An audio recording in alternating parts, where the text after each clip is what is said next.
Исәнмесез, Дөнья студиясы әзерләгән тапшыруларны караучы хөрмәтле милләттәшләребез. Конгресс мөнбәре тапшыруында Бөтен дөнья татар хатын-кызлары ак калфак оешмасы җитәкчесе Кадрия Рәис кызы Идрисова катнаша. Хәерле көн, Кадрия ханым. Хәерле көн, Нас. Кадрия ханым, менә сез әле яңа гына Киров өлкәсендә булып кайттыгыз, татар авылларында. Нинди максат белән барган идегез? Моның максаты инде безнең Гөлназ, менә һәр елны, бер елга 5 тапкыр безнең күчмә утырыш була. Бу инде хатын-кызлар җыеныннан соң оештырыла безнең.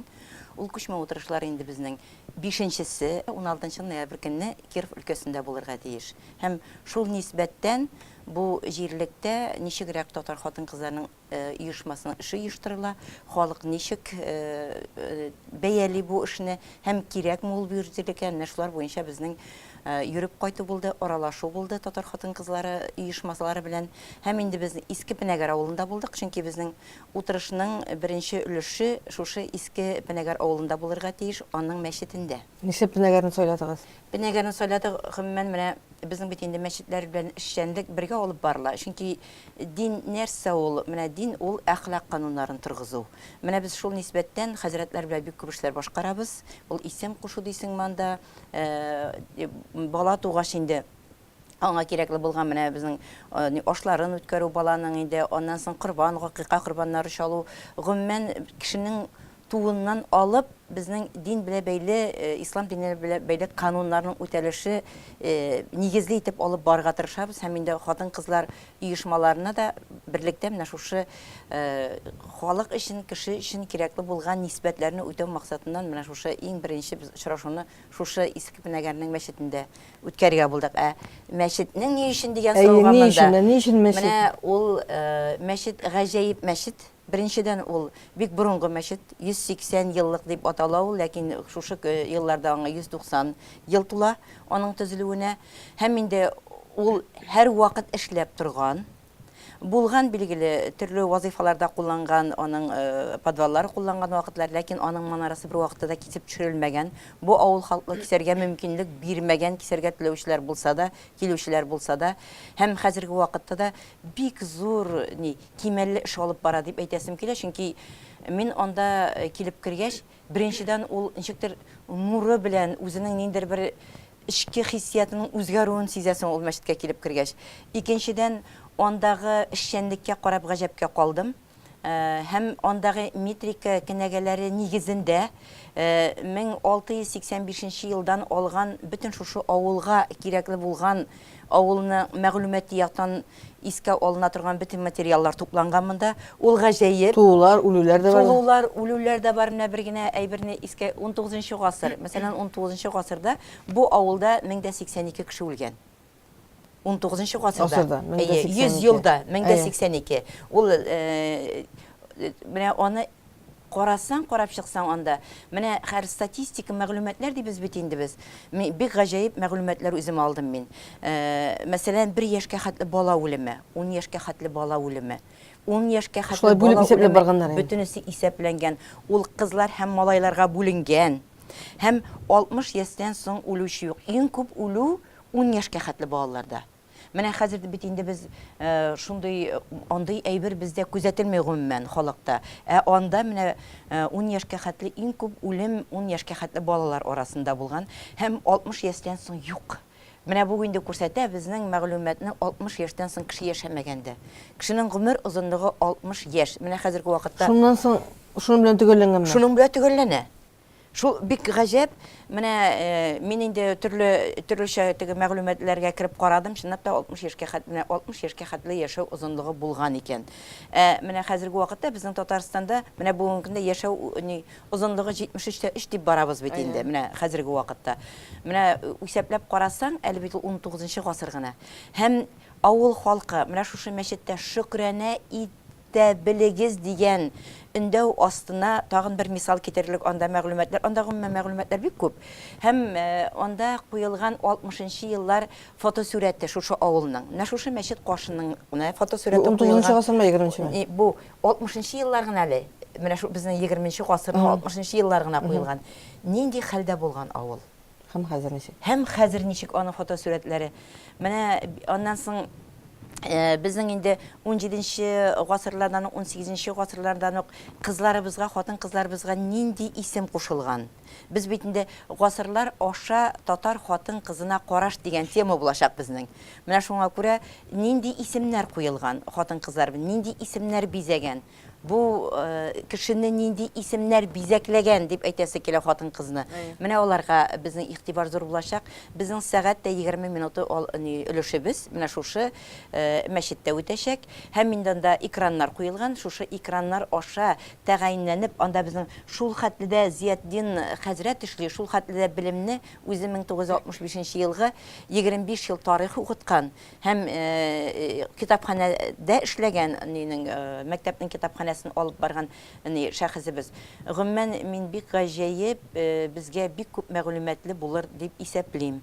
Тагын кайсы авыллар сайланды? Һәм аннан соң безнең инде билгеле Түбәншин сайланган иде. Анда без булдык, хатын-кызларның эшчәнлеге белән таныштык.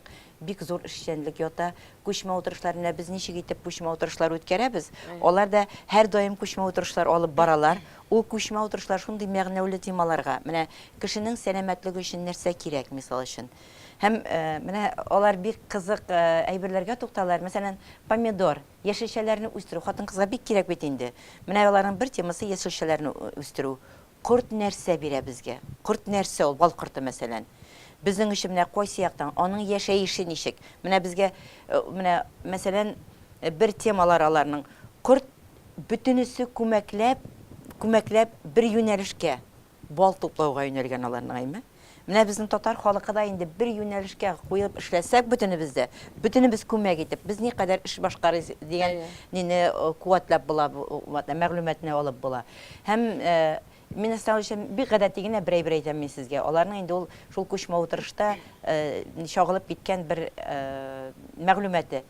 Помидорга кич су сибәргә ярамый, мисал өчен.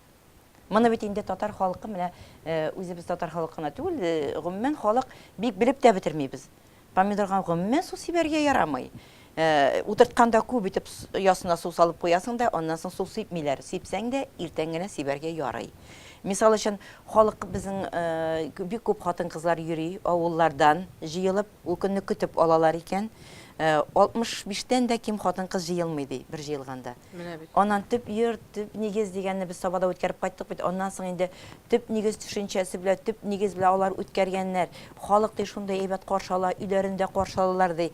Менә шул кадәр сөенеп, алар шушы оешманың оешуына горурлык итеп сөйлиләр. Түбәнсенгә без төшәргә тиешик, анда бер гаиләдә булырга тиешик, ләкин анда юллар безнең Татарстандагы кебек түгел, Яшин Батырын түгел. Безнең автобуслар анда керә алмый ул вакытта инде. Шуңа күрә инде без анда карадык, күрдек, бик рәхмәтле без андагы Рәүфә ханыма, андагы өйдә менә без шигү дибез бит инде һәр вакыт, кул осталары дибез. Менә аның хәзерге заман өен бизи торган шигелешләр анда. Бисерлар белән шигелешләр анда, тимәләр белән шигүләр. Анда ни генә юк аның уның бакчасында. Аның һәм өен һәр бер әйберне ул үзләре куллары белән иптәшләр, тормыш иптәшләр бергә бизәгәннәр. Менә безнең татар халкында әллә кемнәрбез бар. Аннан соң инде без менә кеше пенәгәндән соң анда ул юл начар булу аркасында анда бармыйбыз. Без инде Вятка аланында булачакбыз. Вятка аланында безнең өчен гыйбрәтле әйберләр бик күп. Гыйбрәт алырлык берсе аның ППШ менә коралы эшләгән безнең Шпагин бит инде аның музеенда булу. Ни өчен без музейга сайладык? Менә минем әйтеп китәсем килә, чөнки без хатын-кызлар, татар хатын-кызлары, безнең ел сайын армия сафларына бик күп егетләребез китә. Biz аларга бик тә игътибарлы булырга тиеш. Чөнки 18 яше тулган бала, авылдан аерылмаган бала чыгып китә, бөтенләй читкә, күн күрмәгән җиргә. Менә безнең бар ул Сарман районы Аккалфага мисал өчен һәр егетне безнең шәкшәкләр белән кулъяулыклар, чиккән кулъяулыклар белән озата баралар. Мәсәлән, Азнакай һәр елны алар утырып һәр балага татар егетләренә хатлар язалар. Аккалфактан без менә шулай дип, әйберләр җибәрәләр, менә шундый тәртип. Безнең бөтенесендә дә булырга тиеш. Менә анда эшләнеп куелган безнең шушы винтовкаларны атып карау, ләкин ул кораллардан атып карау түгел инде, ул инде аның менә интерактив лазерлы тирга бару. Монда инде шушы музей янында гына ул. Анда кирдик без, менә 5 килограммны винтовканы хатын-кыз тотып карасын, аналар бит инде без тотып карасын, балалар безнең менә өйрәнгәндә дә нинди кораллар белән шитәргә өйрәнәләр, аларны күтәреп күпме йөгерәләр. Без бөтенләй берне белеп, аларның күңелләрен күпмедер хатын-кызлар күрә белергә тиеш. Менә шуның өчен без менә шушы музейга керәбез.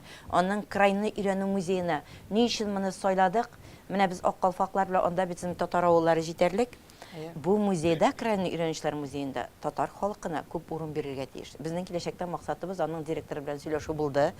Татарның үзенең аерым пишмагын булдыру монда. Чөнки башка милләтләр белән безнең татар халкының анда үзенең тарихы булырга тиеш. Менә шушы әйберне без кертү өстендә эшлибез.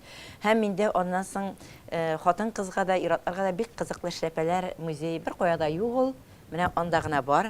Без эшләпәләр музеенда сәяхәт итәргә уйлыйбыз. Әсендә шундый кызык итеп сөйлисез. Алла бирсә 16 ноябрьдә булып кайтканнан соң Алла бирсә. Безнең егетләребез дә барырлар, төшерәләр. Алла бирсә без бу моторлыкны, эшләргән эшләрне тагын караучыларыбызга җиткерәбез. Рәхмәт, рәхмәт. Үзегезгә рәхмәт, уңышлар.